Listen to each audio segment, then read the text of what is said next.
سورة الفاتحة مسبوقة بالصلاة على محمد وآل محمد. اللهم صل على محمد وعلى آل محمد.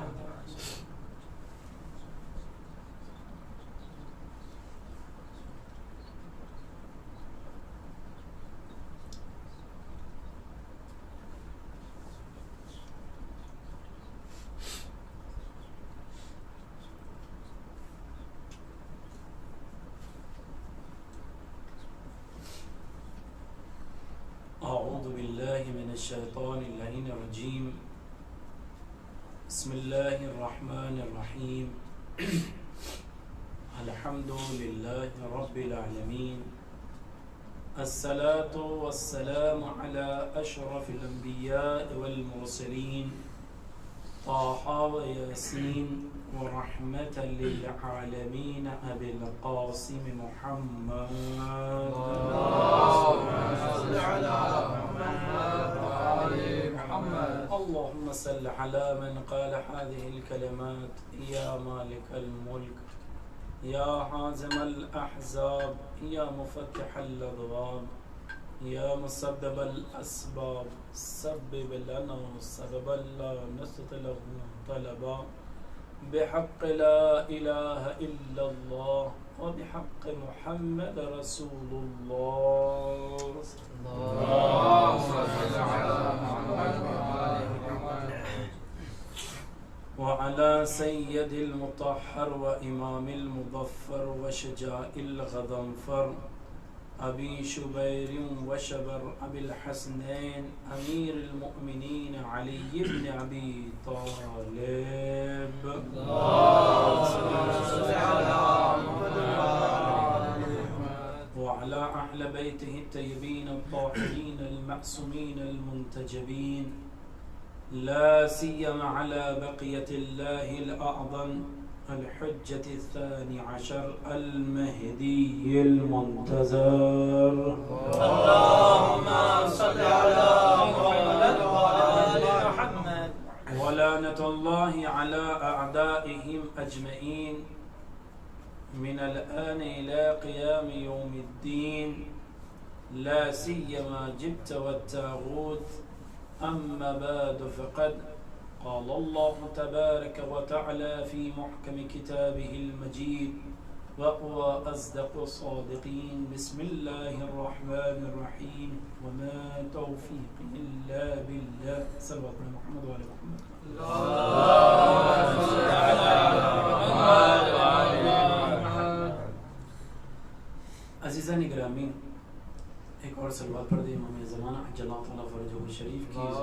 اللهم صل على محمد وآل محمد. عزیزان گرامی،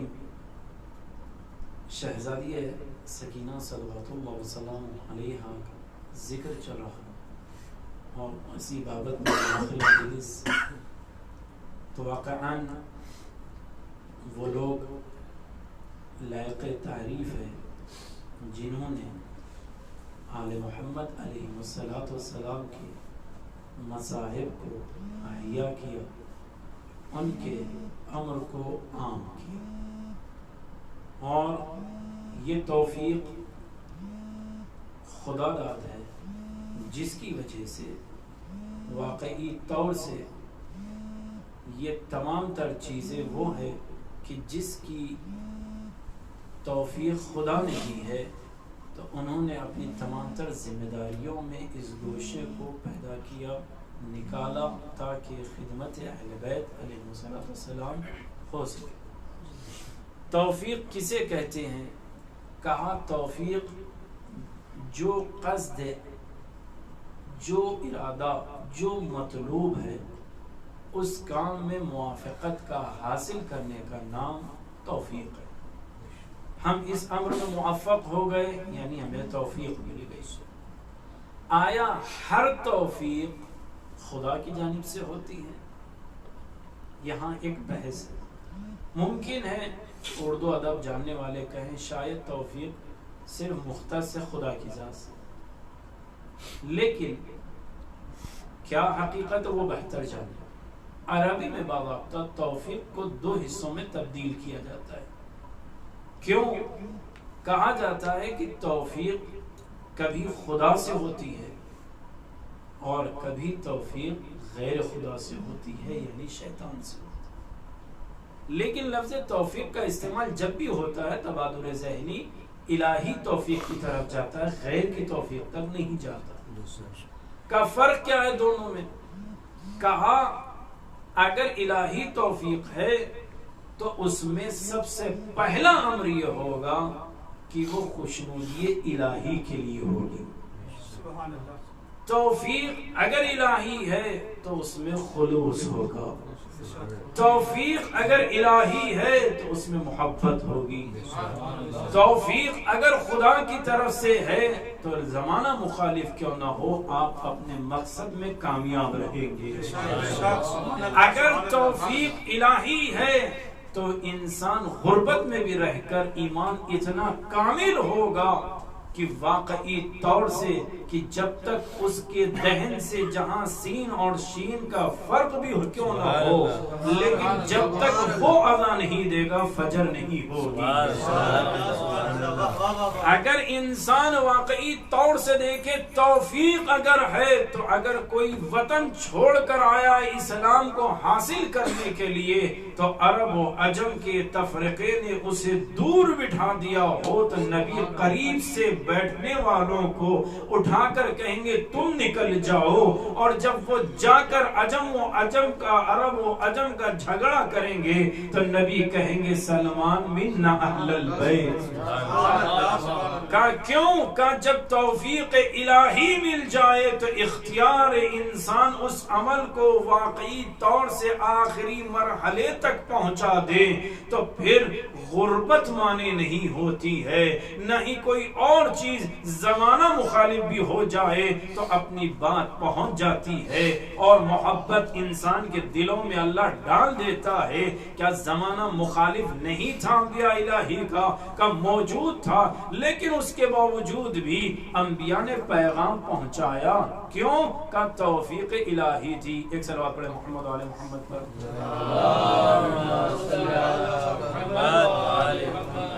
لہذا انسان کو چاہیے توفیق الہی کی دعا کرے، خدایا ہر وقت ہمیں توفیق عطا کرنا.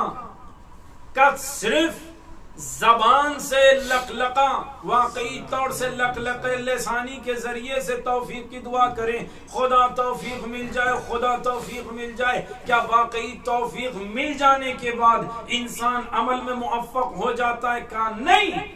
کا پھر کہ توفیق الہی کے ملنے کے بعد اس توفیق کی بقا اور استمراریت کے لیے دعا ہمیشہ کرنا چاہیے کہ جب تک وہ مطلوب حاصل نہ ہو جائے. توفیق عمل سے پہلے ملتی ہے، عمل کے بعد تک توفیق ملنے کا اثر باقی رہے، یہ دعا ہمیشہ جاری ہونی چاہیے.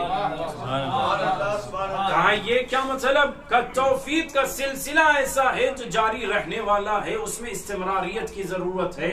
کہ توفیق اللہ سے اور غیر خدا کا کیا اثر ہے؟ میں نے بتایا جہاں محبت ہو، جہاں پر انسان کا خلوص ہو، جہاں پر واقعی طور سے انسانیت کو بچانے کے لیے ہو اور اطاعت خدا کے لیے ہو تو اللہ توفیق عطا کرتا ہے. جہاں خلوص پیدا ہو جاتا ہے، جہاں نیت صافی ہوتی ہے. اور بہترین مثال آغا سید حسنین کراروی حفظہ اللہ نے اپنی کتاب اردو ترجمہ کسی کتاب کا کیا ہے جس کا نام انہوں نے رکھا ہے ابلیس نامہ. ابلیس نامے میں انہوں نے ذکر کیا، کہتے ہیں شام کا کوئی فقیر امیر کے نام سے مشہور ہوا. وہ ایک روز فجر کے وقت جاگ گیا، خود سے نہیں جاگا، شیطان نے جگایا. لوگ یہ سمجھتے ہیں اگر عزت دار عزت کرے تو اس کی نمازی اگر سلام کر دے تو اتنی اہمیت نہیں ہوتی جتنا کوئی پہلوان گنڈا اگر سلام کر دے تو عزت سمجھی جاتی ہے. ایک صلوات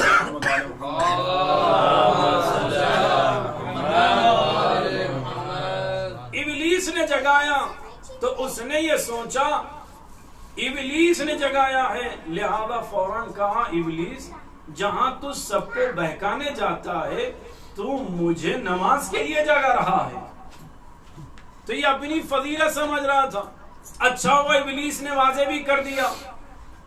ابلیس نے کہا ہمیں مسئلہ یہ ہے کہ مسجد میں مجمع زیادہ ہے اور آج کسی امر کی وجہ سے ہمارا لشکر کم ہے. فردی فردی بہکانے جائیں تو ممکن ہے 2-4 لوگ پاس بھی ہو جائیں. لہذا ہم یہ چاہتے تھے کہ اس پورے مجمع کو بہکایا جائے. تو کیسے بہکائیں؟ کہ فرادہ نماز میں تو بہکا نہیں سکتے, لہذا تم جماعت پڑھا دو. اگر تمہاری خراب تو جماعت خراب, لہذا نماز کی اجازت دی. اب وہ گئے نماز پڑھائے, پہلے ہی سے جس کی خراب ہو بعد میں کیسے صحیح پڑھائے گا. اس نے نماز کو پڑھا دی یہ سوچ کر کہ توفیق الہی ہے, لیکن وہ ابلیس نے بتایا یہ توفیق الہی نہیں ہے, توفیق رحمانی نہیں ہے, توفیق شیطانی ہے.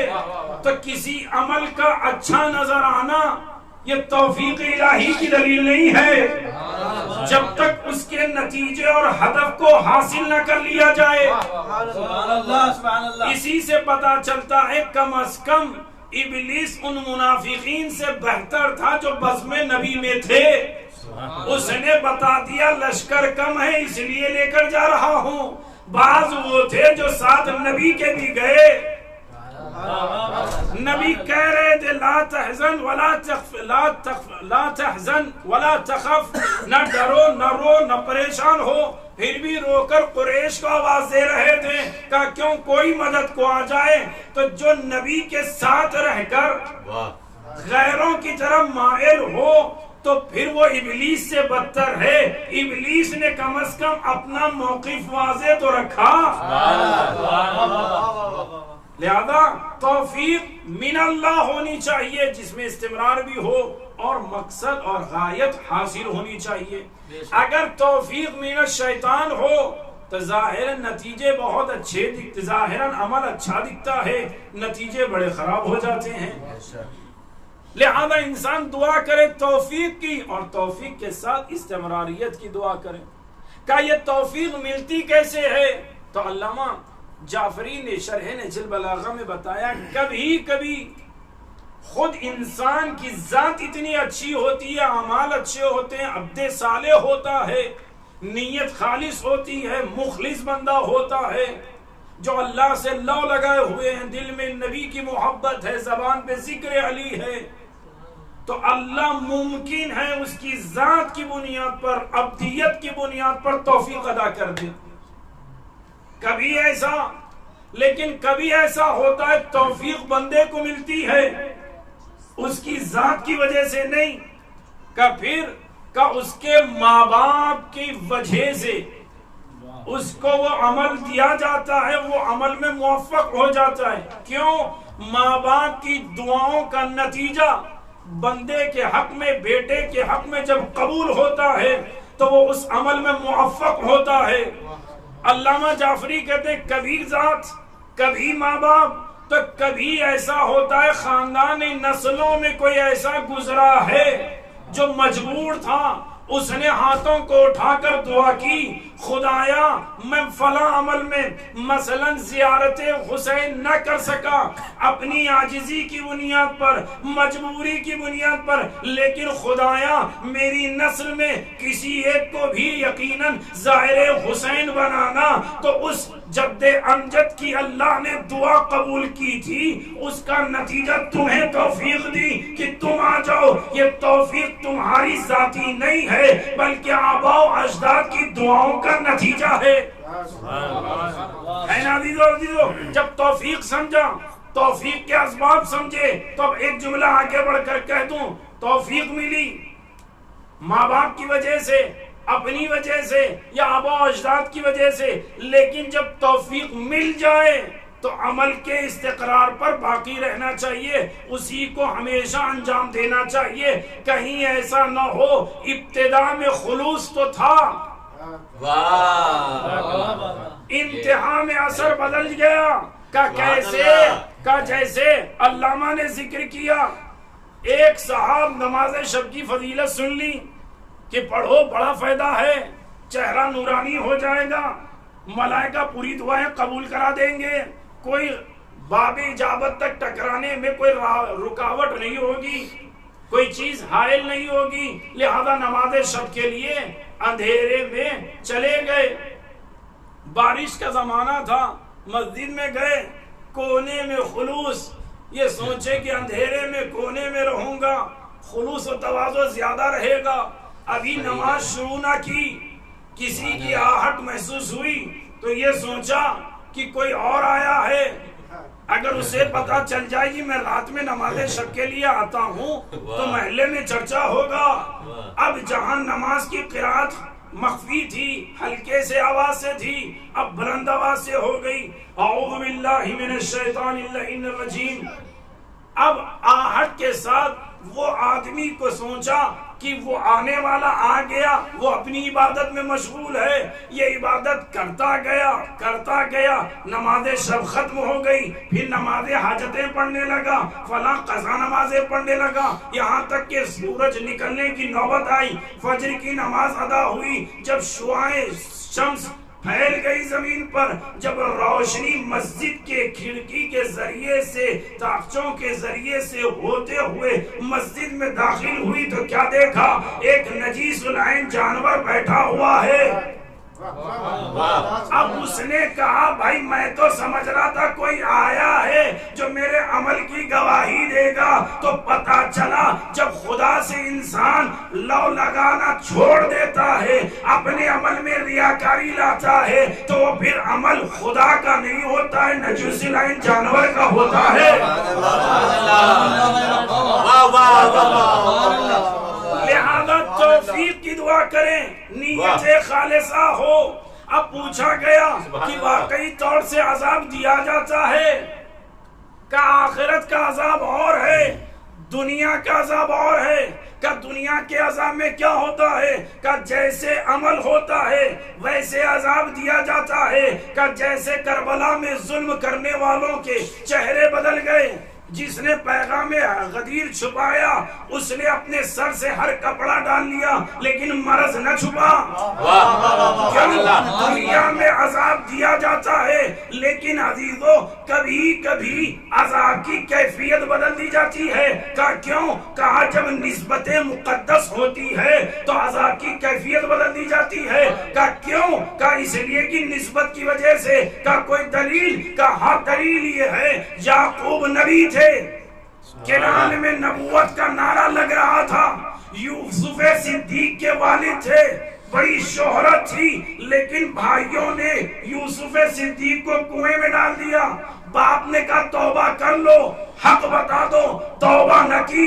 علماء نے واقعے میں لکھا وہ اللہ نے انہیں عذاب دیا نبی کو پریشان کرنے کا، اللہ نے انہیں عذاب میں مبتلا کیا نبی پر ظلم کرنے پر۔ کہا پھر کیا عذاب دیا؟ کہا اگر اللہ کے نزدیک کسی نسبت کی وجہ سے اللہ عذاب میں مبتلا کرتا ہے تو اس سے توفیق کو سلب کر لیتا ہے۔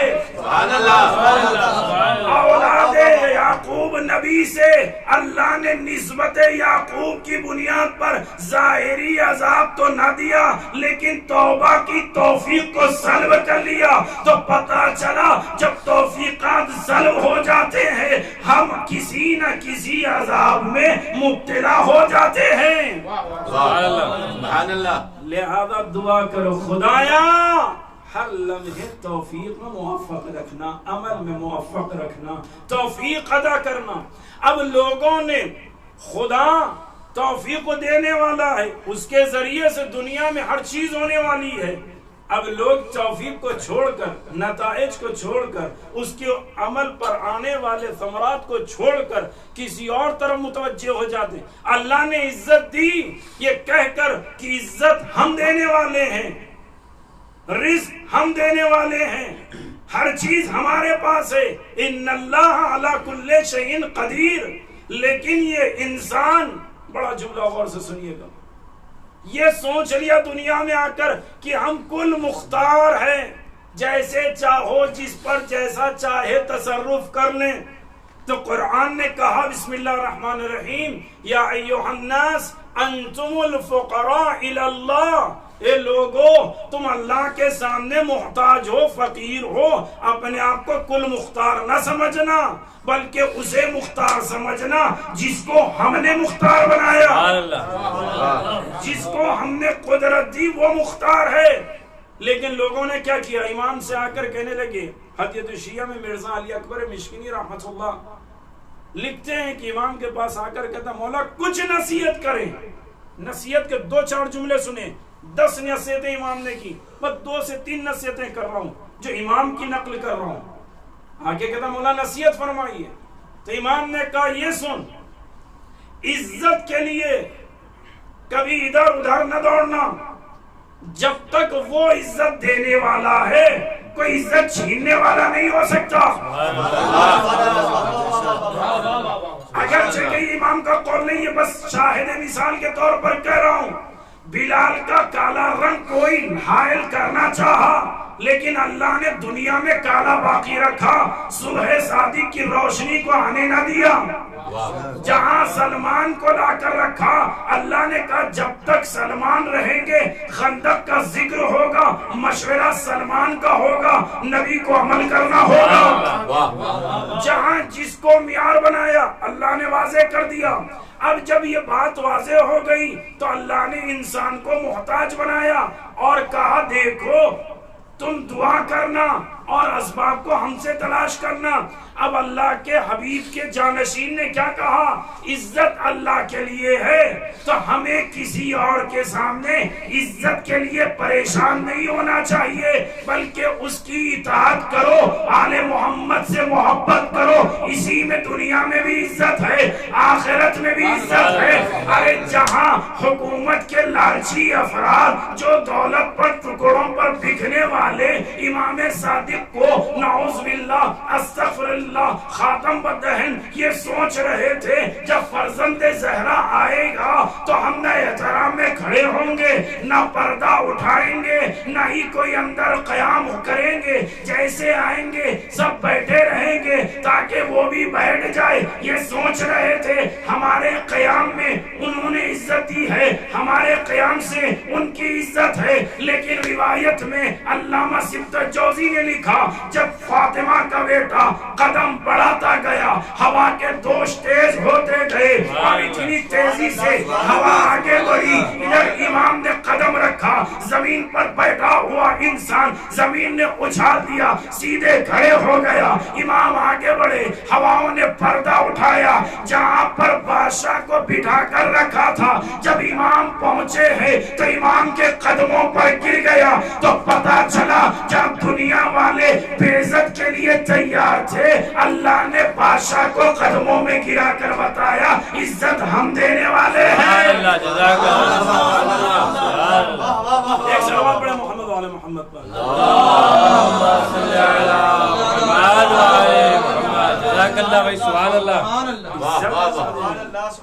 دوسرا جملہ نصیحت کا امام نے کہا رزق کے لیے ادھر ادھر نہ جاؤ، اللہ رازق ہے اور رزق پہنچائے گا۔ اور جب اللہ فرعون جیسے آدمی کا رزق نہیں بند کیا تو تمہارا کیوں بند کرے؟ تم تو اس کے ماننے والے ہو، لہذا اس کو رازق سمجھو۔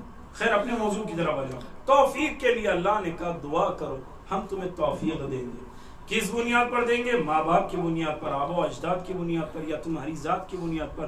جب توفیق ملی تو استمرار ہونا چاہیے، جب تک کہ آخر میں مطلوب حاصل نہ ہو جائے اس وقت تک توفیق ہونی چاہیے۔ لیکن لوگوں نے کس کو عزت دار سمجھا، کس کو ذریعے سمجھا؟ خود کو۔ نتیجہ کیا ہوا؟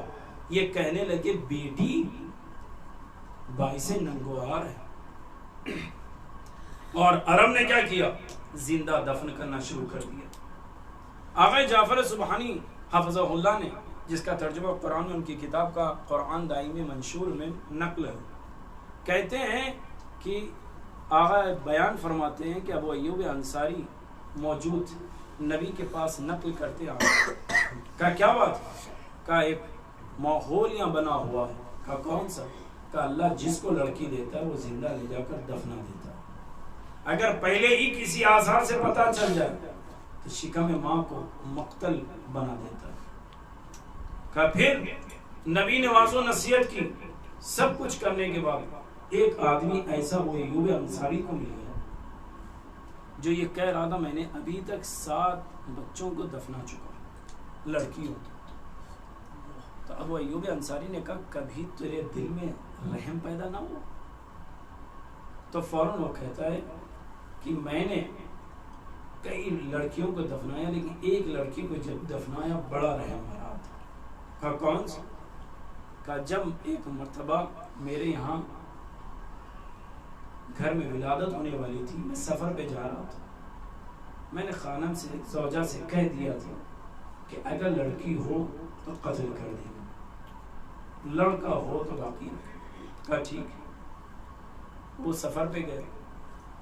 جب واپس آیا سوال پوچھا کیا بات ہے؟ ولادت میں لڑکا تھا یا لڑکی؟ کہا لڑکی ہوئی تھی، میں نے قتل کر دیا. چند سال بعد 6 یا 7 سال کے بعد جب بچی اچھی خاصی بڑی ہو چکی تھی تو وہ پڑوس میں رہتی، کبھی میرے گھر آتی کبھی اور، تو مجھ سے انسیت تھی. تو جب میں نے اس کو بہت چاہنا شروع کر دیا تو زوجہ نے بتایا تیری لڑکی ہے، میں نے تجھ سے یہ رات چھپا کر رکھا. بولے جیسے یہ سنا مجھے غیظ و غضب طاری ہوا مجھ پر. میں نے اس لڑکی کو لیا اور گیا صحرا میں یہ سوچ کر کہ گلوبند خریدوں، اس کے لیے کچھ سامان خریدوں. لے کر گیا صحرا میں. تپتے ہوئے صحرا میں قبر بنے اور جب اس کو لٹا دیا تو وہ یہ جملہ کہہ رہی تھی بابا، مجھے پکار رہی تھی. میں نے اس کے باوجود بھی اس کے پیروں پر مٹی ڈالنا شروع کر دیا. ہاتھ بدے تھے، ایک ہاتھ کھل گیا کسی زاویے سے اور گرد و غبار ہوا میں اس قدر بلند ہوئی کہ میری آنکھ بند ہو گئی. جب میں نے آنکھ کھولا تو کیا دیکھا، وہ لڑکی میرے ریش مبارک سے، میرے بالوں سے گرد و غبار کو صاف کر رہی. تب میرے دل میں رحم پیدا ہوا تھا، لیکن پھر میں نے سوچا یہ میری بے عزتی کا سبب بنے گا، میں نے دفنا دیا. جناب ابو ایوب انصاری آ کر نبی سے کہتے یا رسول اللہ، امت اس قساوت قلبی کے سیرت پر چل پڑی ہے کہ بچوں پر رحم نہیں. نبی کو معراج نصیب ہوئی، آواز قدرت آئی، نبی محزون ہو، غمزدہ ہو. نبی کریم نے کہا یا اے خدا، میری امت خرچے کی بے بنیاد پر یا شادی میں دوسرے قبیلے کے تابع ہو جائیں گے، یہ سوچ کر لڑکیوں کو زندہ دفنا دیتے. آواز قدرت آئی، نبی بس یہ بات ہے؟ کہا ہاں یہی بات ہے. تو کہا یہ نبی جا کر اپنی امت کو بشارت دے دو. بڑا جملہ یہاں سے سنتے جائیے عزیز، اپنی امت کو بشارت دے دو. کہا کس چیز کی بشارت؟ کہا کہہ دو کہ جو اللہ کی نگاہ میں مکرم اور معزز ہوں گے مومنین میں، اللہ انہیں بیٹی دے گا. جس کو اللہ ایک بیٹی دے دے یا کتنی بھی بیٹی دے دیں تو نبی ان کو خبر دے دینا کہ اس کے رزق کا ضامن میں ہوں. قیامت میں لڑکیوں کے بارے میں سوال نہیں کروں گا، لڑکوں کے بارے میں سوال کروں گا، اس لیے کہ لڑکیاں رحمت ہوگی، رحمت پر سوال نہیں کروں گا. لڑکے نعمت ہوں گے، نعمت پر سوال ہوگا. نبی آئے، احادیث ائمہ میں یہ موجود ہے، اللہ جس کو ایک لڑکی دے دے اس کو واقعی طور سے بڑا مقام ہے، اس کے رزق کا ضامن خدا ہے. جس کو 2 لڑکی دے دے کہ اس کا جنت میں خاص مقام ہے، کہ 3 لڑکی دے دے کہ جہنم کی آگ اسے جلا نہیں سکتی، جنت بھیجا جائے گا، کہ 4 لڑکی دے دے کہ بغیر حساب بھیج دیا جائے گا. اسی طریقے سے جب کہا گیا تو کہا جب اللہ کسی کو 7 لڑکی دیتا ہے تو اگر وہ دنیا میں اس کی صحیح تربیت کرتا ہے تو جنت میں میرے اور اس اس کے درمیان کوئی فاصلہ نہ ہوگا، بس اتنا جیسے یہ 2 انگلیوں کے برابر ہے، تو پتا چلا اگر اولاد کی تربیت لڑکیوں کی کثرت میں انسان کر لے جائے تو جنت میں سید المرسلین کے رتبے میں ہوگا۔ نبی کی عظمت تھی۔ اس کے بعد کیا کہا؟ آغا مرزا علی اکبر مشکنی رحمت اللہ علیہ نے بیان کیا ہے کہ چھٹے امام علیہ السلام امام جعفر صادق علیہ السلام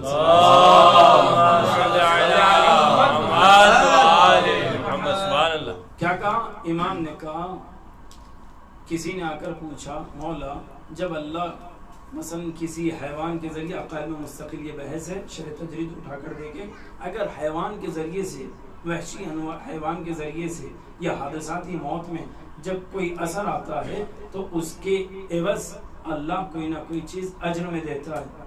جناب خضر نے 2 بچوں کو قتل کر دیا، اللہ نے ان لڑکوں کے عوض ان کے ماں باپ کو کیا دیا؟ سوال واضح۔ جناب خضر نے 2 لڑکوں کو جو قتل کیا تھا، اللہ نے ان کے بدلے ان کے ماں باپ کو کیا دیا؟ تو امام نے فرمایا اللہ نے انہیں لڑکی دی۔ تو اب جو عرب کے اس ماحول میں تھا اس نے چہرہ بدل دیا اور ان کا لڑکی دی، یہ کیسے اجر ہے؟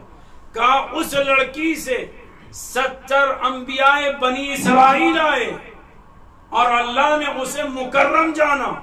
اب علماء نے لکھا عظمت لڑکی کی اتنی بڑی کہ اللہ نے کہا دیکھو عرب انہیں تلاش کریں گے تو میں نبی کریم سید المرسلین خاتم الانبیاء واقعی طور سے ان کی بھی نسل چلاؤں گا، تو بیٹے سے نہ چلاؤں گا بلکہ بیٹی کو ایسے دوں گا کہ جناب زہرا واقعی طور سے آیت تطہیر کی مصداق سورہ کوثر کی تفسیر بن کر نبی کی اولاد اب زہرا سے آئے گی۔ تو جب اللہ نے جناب پیغمبر کی نسل کو بیٹی سے چلا کر بتایا، جس کو تم عیب سمجھتے ہو ہم اسی کو مکرم بناتے ہیں۔ اور عظمت اتنی بڑائی۔ ابھی تو بات ایک جملہ سن لیے گا، میں ربط مصائب کی طرف آ گیا اور اسی کی طرف آ جاؤں۔ کیا کہ جب عام انسان میں کوئی سید آ جائے تو احترام لوگ کھڑے ہو جاتے ہیں، اگر سادات کے بزم میں کوئی عالم آ جائے تو عالم کے علم سے کھڑے ہو جاتے ہیں، جب یہ سب موجود ہو مرجع آ جائے تو ان کے لیے احترام میں کھڑے ہو جاتے ہیں، مراجع کے صف ہو اگر کوئی وسیع خدا آ جائے تو لوگ تمام مراجع کھڑے ہو جائیں گے، اگر وسیع کے ساتھ اگر کوئی نبی آ جائے تو اس پورے حلقے میں ہر کوئی کھڑا ہو جائے گا، اگر نبی میں اولو العزم نبی آ جائے ہر کوئی کھڑا ہو جائے گا، اگر ہر انبیاء کے صفوں میں واقعی طور سے امام چلے جائے احترام امامت میں سب قیام کریں گے، لیکن جب امام بھی موجود ہو، نبی انبیاء بھی موجود ہو اور سید المرسلین تشریف لائے تو ہر نبی کھڑا ہوگا، ہر امام کھڑے ہو جائیں گے، ہر وسیع کھڑے ہو جائیں گے، لیکن جب جناب زہرا آئے گی تو نبی سید المرسلین کھڑے ہوں گے۔ یہ بلکہ یہ جملہ کہوں سید المرسلین تنہا نہیں کھڑے ہوں گے، آدم بھی استقبال کریں گے، عیسیٰ بھی قیام کریں گے، موسیٰ بھی کھڑے ہو جائیں گے، امام بھی کھڑے ہو جائیں گے۔ یہ رتبہ کس بنیاد پر ہے؟ کہ فاطمہ ایک ایسی بیٹی ہے جس نے نبوتوں کو بچا لیا، ائمہ کی امامت کو بچا لیا۔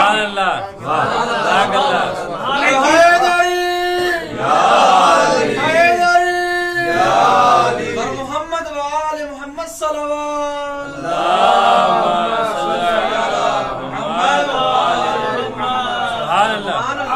جب سب جمع ہو جائیں تو بس ایک جملہ کہہ دوں بات ختم کر دوں۔ اگر جمع ہونے میں 100 آدمی کو آپ نے دعوت دی ہو اور 80 یا 85 آدمی جمع ہو جائیں تو اجتماع کا لفظ صادق آتا ہے، لیکن اگر 10 رکنی کوئی کمیٹی ہو اس میں سے 9 آئے تو یہاں اجتماع کا لفظ صادق تو آتا ہے، یہاں کامل اور اکمال کا لفظ صادق نہیں آتا۔ اجتماع کا لفظ صادق آتا ہے، اکمال اور اکتمال کا لفظ صادق نہیں آتا. ذہن میں ہے نا عزیزو بات؟ اب سنیے، پوری دنیا عالم انسانیت سے لے کر چرند و پرند، شجرات، احجار، بری بحری، تمام حتیٰ کہ فرشتے، جن، اجنہ، سب کے نزدیک معروف شخصیت کون ہوتے ہیں؟ صنف رجال. اور تعارف کس سے ہونا چاہیے؟ مشہور شخصیت سے. یہ سب جمع ہو جائیں ایک جگہ اور پوچھا جائے کون ہے، تو کہیں گے بھائی مثلا من باب المثال اگر کوئی مولانا کسی گھر میں چلے جائیں تو کہیں گے کون آیا ہے؟ کہ مولانا آئے، مولانا کے خانوادے والے آئے. تو کیوں؟ بہترین معروف شخصیت مثلا اس بزم میں مولانا تھے، اس لیے تعارف کے لیے ان کو رکھا. لیکن جب حدیث قصہ میں باری آئی تو اللہ کے حبیب آئے، حسنین کریمین شریفین آئے، پھر علی مرتضی آئے، اور جب شہزادی آئی ہے تو کیا کہا؟ پوچھنے والے ملک نے کہا یہ کون؟ ابھی تک تو چکی چلانے آ رہا تھا، جھولا ہلانے آ رہا تھا، خدمت کرنے آ رہا تھا، سب کو پہچان رہا تھا، لیکن جب سب آ گئے تو ایک ایسا نور ساتھ ہوا کہ جبریل نے پوچھا یہ کون؟ کہا اب نبی یہاں کہنا چاہیے تھا یہ نبی ہے، نبی کی بیٹی ہے، نبی کے داماد ہے، نبی کی اولاد ہے، لیکن اللہ نے کیا کہا؟ یہ فاطمہ ہے، یہ فاطمہ کے شوہر ہے، یہ فاطمہ ہے، یہ فاطمہ کے بابا ہے، یہ فاطمہ ہے، یہ فاطمہ کی اولاد ہے. کہا یہ کیوں کہا؟ کہا اس لیے کہ تمام رشتوں میں یہ واقعی ایک واحد رشتہ ہے جو پورے انسانیت کو جوڑے رکھا ہے. کہا کیوں؟ کہا تم یہاں یہ دیکھ رہے ہو یہ فاطمہ ہے تو یہ صنف نسوہ کو نہ دیکھو، اگر اس کا ایک رخ دیکھو تو یہ ماں بھی ہے، دوسرا خود رخ دیکھو یہ بیٹی بھی ہے، تیسرا رخ دیکھو تو یہ زوجہ بھی ہے. اب اللہ نے کہا عرب خواتین کی عزت نہیں کرتے، احترام نہیں کرتے، نبی ہم اتنا احترام ان سے کرائیں گے. اگر یہ بیٹی کی شکل میں ہے تو رحمت ہے، زوجہ کی شکل میں ہے ایمان کامل کے لیے ہے، اور اگر ماں ہے تو قدموں میں جنت ہے. اب شہزادی جب تک نہیں آئی تو اجتماع کا لفظ آتا اور صادق آتا، لیکن جب شہزادی آئی ہے تو فَلَمَّا اكْتَمَلْنَا کا لفظ ہے. ہم آئے، شہزادی آئی، تب جا کر حدیث قصہ مکمل ہوئی. تو پتا چلا جب تک زہرا نہ ہو نہ نبوت مکمل ہے نہ امامت مکمل ہے.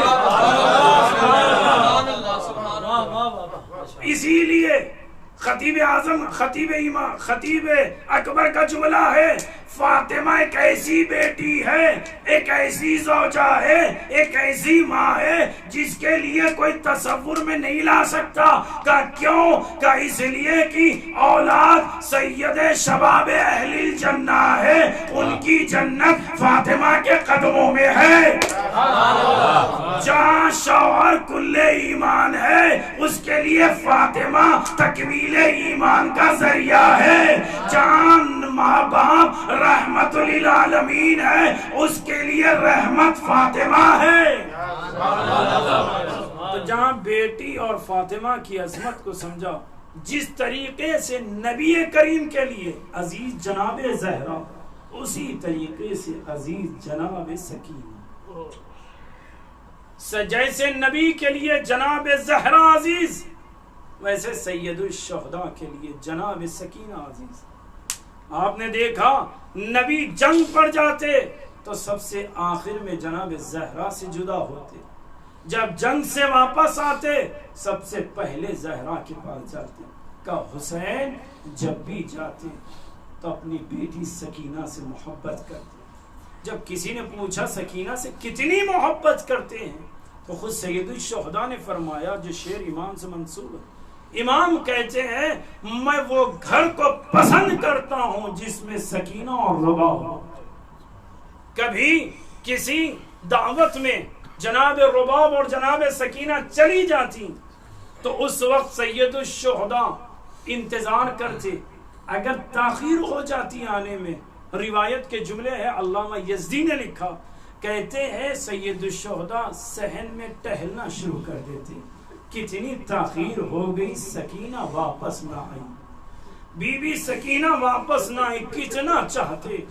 عزیزو بعض علماء اعلام نے لکھا لفظ سکینہ حقیقی نام نہیں ہے بلکہ صفت ہے، حقیقی نام یا فاطمہ ہے یا امینہ، مختلف نام بیان کیے گئے، لیکن لفظ فاطمہ اگر سمجھ لیا جائے تو عزیزو جناب سکینہ کے مرثیے بھی سمجھ میں آئیں گے۔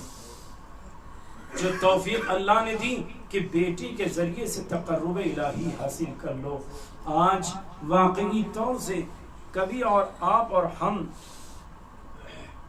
قبر امام پر جاتے ہیں، اہل بیت کے حضور حاضر ہوتے ہیں تو پرسے میں کیا کہتے ہیں؟ اگر جناب زہرا کا پرسہ دینا ہوتا ہے تو امیر المومنین کو خطاب کر کے کہتے ہیں آقا یہ غلام آئے ہیں جناب زہرا کا پرسہ دینے کے لیے۔ اگر کریل جوان علی اکبر کا پرسہ ہو تو جناب ام لیلہ یا جناب زینب یا جناب سید الشہداء کو پرسہ دیتے ہیں، ہر کسی کو مختلف پرسہ دیتے ہیں، ایک مصیبت کا ذکر کرتے ہیں، لیکن عزیزو زبان قاصر ہے، اس لیے کہ جب کبھی پرسہ دینے جاتے ہیں تو ہم کوئی ایک صفت کا پرسہ دیتے ہیں، کوئی ایک بات اور ایک روایت یا مصیبت کو سہارا بناتے ہیں۔ کہا کیسے؟ کہا جب نبی کا پرسہ دینے جاتے ہیں تو واقعی طور سے نبی کی بے چینی کا ذکر کرتے ہیں، اگر علی کا پرسہ دینے جاتے ہیں تو زخمی سر کا پرسہ دیتے ہیں، اگر جناب زہرا کا پرسہ دینا چاہتے ہیں تو ٹوٹی ہوئی پسلیوں کا یا چلے ہوئے دروازے کا پرسہ دیتے ہیں، اگر امام حسن کا پرسہ دیتے ہیں تو تشت کا پرسہ دیتے ہیں جس میں جگر کے ٹکڑے کٹ کٹ کے گر رہے تھے، اگر حسین کا پرسہ دیتے ہیں سوکھے گلے کا پرسہ دیتے ہیں، غربت کا پرسہ دیتے ہیں، کڑیل جوان کا دیتے ہیں تو سینے میں برچی کی علی کا پرسہ دیتے ہیں، علی اصغر کا پرسہ دیتے ہیں تو گلے کا پرسہ دیتے ہیں، بازوں کا عباس کا پرسہ دیتے ہیں۔ ہر مصیبت سے کسی کو یاد کیا جاتا، اگر ہم جا کر امام حسین کی خدمت میں پرسہ دے، حسین آپ کو اس بی بی کا پرسہ جس کا جنازہ اندھیرے میں اٹھا تو یہ پرسہ کس کا ہوگا نہیں معلوم، کیا حسین کی ماں زہرا کا ہوگا جو مدینے میں علی نے اٹھایا تھا، یا زندان میں سجاد نے سکینہ کا اٹھایا؟ اگر ہم کہیں آقا اس بی بی کا پرسہ جس نے کہا تھا مجھے اپنے پیرہن میں دفن کرنا تو ہم فاطمہ کا پرسہ سمجھے، یا اس بی بی کا جس کا دامن چلا ہوا تھا؟ اللہ بڑی مصیبت ہے عزیزو۔ اگر ہم کہیں آقا حسین آپ کو پرسہ دربار کا تو کون سا دربار؟ مدینے کا دربار یا شام کے دربار کا ذکر کریں؟ اللہ اکبر۔ لیکن عزیزو آج جو مناسبت ہے جناب سکینہ کی شہادت کی مناسبت، واقعی طور سے آخری مجلس ہے، بس دو چار جملے مصیبت کے سن لیجئے گا عزیزو۔ وہ یہ کہ جب اہل حرم کو دربار میں لایا گیا، عزیزو چوتھے امام سے کسی نے پوچھا مولا کب تک روئیں گے اور کس مصیبت پر روئیں گے؟ تو سید سجاد نے کہا الشام الشام الشام۔ کا یہ شام سے مراد کیا ہے؟ تو علماء نے احتمال میں لکھا دربار شام، بازار شام، زندان شام، مختلف تعبیریں پائی گئی ہے، لیکن ایک عالم نے کہا کہ دیکھو یہ واقعہ میں عرض کرنے سے پہلے ذکر کر دوں، ابراہیم زنجانی رحمت اللہ علیہ کے لیے بھی لکھا گیا ہے اور جو باتیں اس میں موجود ہے ابن حسن نونہروی صاحب نے بھی ذکر کی ہے اپنی کتاب، جو ان کی مجالس کی کتابیں موجود ہے، محافل و مجالس میں بھی اس روایت کو انہوں نے مقتل کے طور پہ پیش کیا کہ روایت کیا ہے عزیزوں، آپ جوار علی علیہ السلام میں بیٹھے ہوئے ہیں، روایت یہ جب دربار یزید کا وقت آیا تو جناب زینب نے امام سجاد سے کہا بیٹا سجاد میں نے علی اکبر کے واقعی طور سے لاشے کو دیکھ لیا، قاسم کے پامال لاشے کو دیکھ لیا، سب پر صبر کیا، کوفہ چلی گئی، لیکن اب یہ دربار میں جانے کی ہمت نہیں ہے۔ بس اتنا کہنا تھا۔ سید سجاد آگے بڑھے کہ پوپی اماں بابا کی طرف دیکھے، نوکے نیزہ پر حسین رو کر کہہ رہے تھے بہن ہمت کرنا، آگے بڑھنا۔ اللہ اکبر، آگے گئے۔ آخر دربار کی بات کیا تھی؟ عزیز ابراہیم زنجانی رحمت اللہ علیہ کے لیے لکھا گیا ہے، کہتے ہیں جب ایک مرتبہ مقام رسول حسین کی زیارت کی، جو وہاں رہ چکے اس بات کو اچھے سے درک کر سکتے ہیں، سمجھ سکتے ہیں۔ مقام رسول حسین مسجد اموی کے نام سے جو آج مسجد مشہور ہے وہی دربار ہے، اسی کے قریب ایک مقام رسول حسین ہے جہاں امام حسین کا سر رکھا گیا تھا۔ وہاں پر انہوں نے زیارت کی تو شاگردوں نے کہا آقا چلیں ذرا دربار کے بارے میں بھی بتا دیں۔ ابراہیم زنجانی آگے بڑھے، جیسے ہی دربار میں داخل ہونے کی باری آئی جہاں قبر یحییٰ رہے وہاں پر آگے بڑھے تو شاگردوں نے کہا یہی وہ جگہ ہے نا آقا جہاں حسین کی بہنوں کو لایا گیا۔ بس اتنا سننا تھا، ابراہیم زنجانی روتے گئے، غشتاری ہو گیا۔ شاگردوں نے جگایا آقا جاگ جاؤ، پھر غشتاری ہو گیا، 3 مرتبہ غشتاری ہوا۔ پھر جب جگایا گیا تو ابراہیم زنجانی سے پوچھا گیا آقا کیا بات ہے؟ تو ہمت کی، آگے بڑھے کہ بتاؤ اس ستون سے اس مقام تک کتنے قدم کا فاصلہ ہے؟ تو شاگردوں نے طے کر کے بتایا آقا 120 قدم کا فاصلہ ہے۔ کہ کتنی دیر میں طے کرو گے؟ کہ لمحات و لمحے میں۔ بس کہا بس یہ یاد رکھ لو، ارے تم جلدی جلدی آ گئے لیکن حسین کی بہنیں یہاں پہنچنے میں 2 دن لگ گئے۔ اللہ اکبر، 2 دن لگ گئے۔ جب یہ اہل حرم پہنچے تو واقعی طور سے یزید تخت پر بیٹھا تھا، تشت میں کٹا ہوا سر حسین کا رکھا تھا۔ ملعون نے لکڑی کے ذریعے سے، چھڑی کے ذریعے سے حسین کے لبوں کی توہین کرنا شروع کیا۔ تو ایک مرتبہ سکینہ نے اپنے بھائی سجاد سے کہا بھائیا یہ میرے بابا کی توہین کر رہا ہے۔ ایک مرتبہ سید سجاد آگے بڑھے، ارے یزید سے کہا توہین نہ کرنا۔ جب یزید نے سکینہ کو دیکھا تو کہا یہ کون ہے؟ کہا یہ حسین کی بیٹی ہے جسے حسین بہت چاہتے تھے، کہ اپنے بابا کو بلا لو، اگر تمہاری محبت ہے تو جلا ہوا دامن کی بیٹی بچی نے اٹھایا، شہزادی نے اٹھایا اور آواز دی بابا، ارے بیٹی بلا رہی ہے، ارے تشت سے سر اٹھا۔ اور سکینہ کے قریب آ گیا، سکینہ نے سر حسین لیا، پرسا دیا، بابا سے راز و نیاز کیے۔ عزیز قید خانے میں وہ نوبت آئی، جناب سکینہ سوتے ہوئے ایک مرتبہ جب خواب میں کیا دیکھا؟ اپنے بابا حسین کو دیکھا۔ عزیز بس یہیں سے 2-4 جملے سن لیجئے گا۔ کہا جناب سکینہ نے بابا کو خواب میں دیکھا، نیند سے بیدار ہوئی اور رونے لگی۔ جناب سکینہ نے کہا کیوں روتی ہو؟ کہا میرے بابا کو یاد کرنا ہے، بابا میرے آ گئے ہیں، سب سمجھ گئے کہ یہ آخری شب ہے۔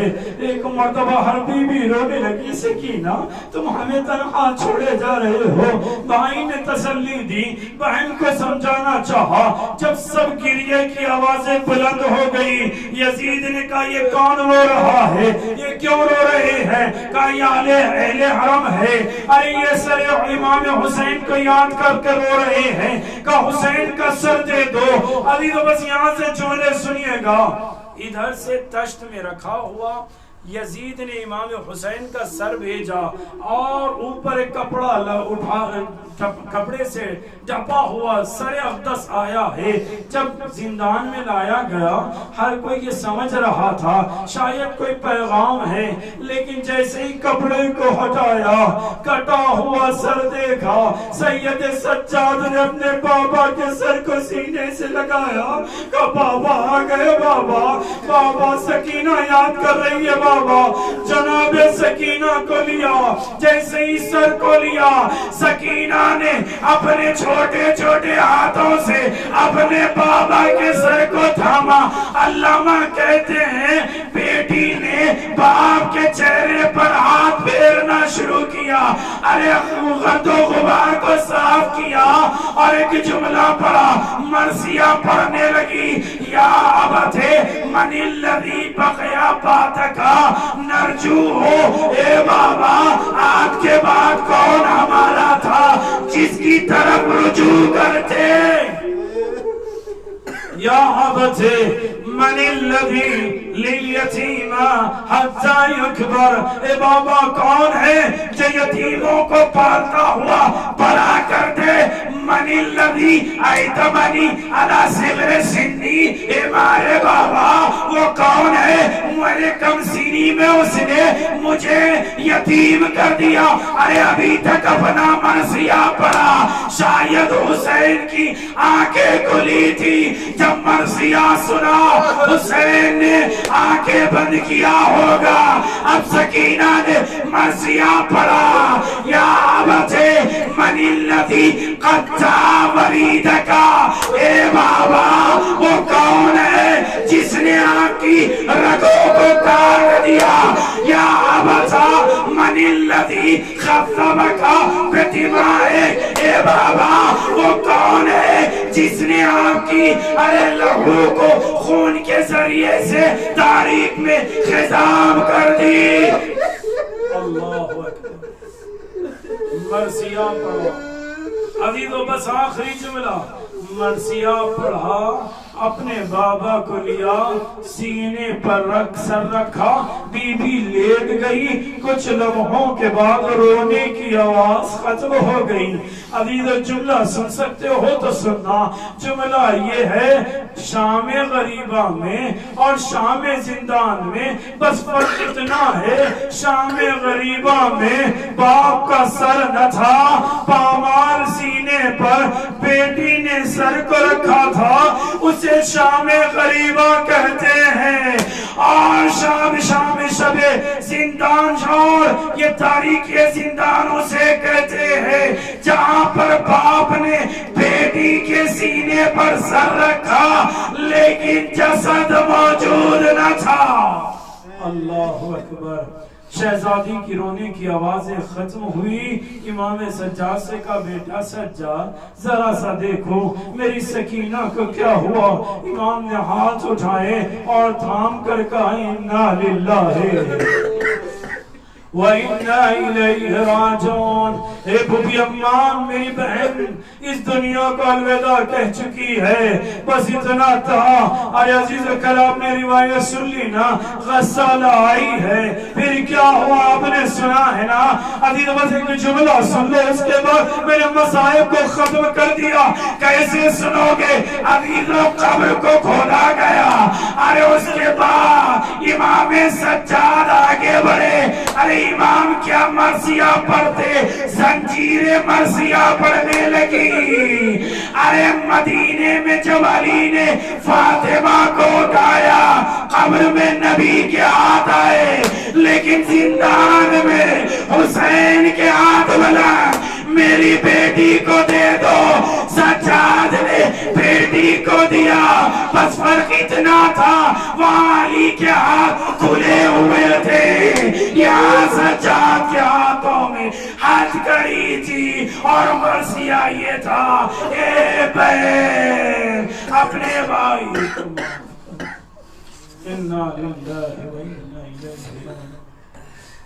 رزق بقضائه وتسليم على مولا بارگاہ پروردگار آباد خیر محمد و آل محمد اس قلیل سے اداکاری کو قبول فرما.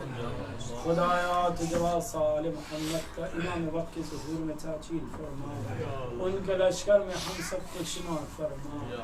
خدایا تجھے واسطہ آل محمد کا اگر دشمنان دین و اسلام لاق ہدایت تو ہدایت عطا فرما، ورنہ انہیں نیست و نابود فرما. خدایا تجھے واسطہ آل محمد کا دنیا میں زیارت حسین اور آخرت میں شفاعت حسین نصیب فرما. خدایا تجھے واسطہ آل محمد کا تمام شیعان علی علیہ السلام کو ہر بیماری سے بالخصوص اس وبائی بیماری سے محفوظ فرما. خدایا تمام بانیان مجلس اور جس نے بھی جس زاویے سے خدمت کی خدایا اس کی خدمت کو قبول فرما. خدایا تجھے واسطہ آل محمد کا مؤسسین نے اس مجلس کو خدایا تجھے واسطہ آل محمد کا ان کی دعاؤں کو قبول فرما.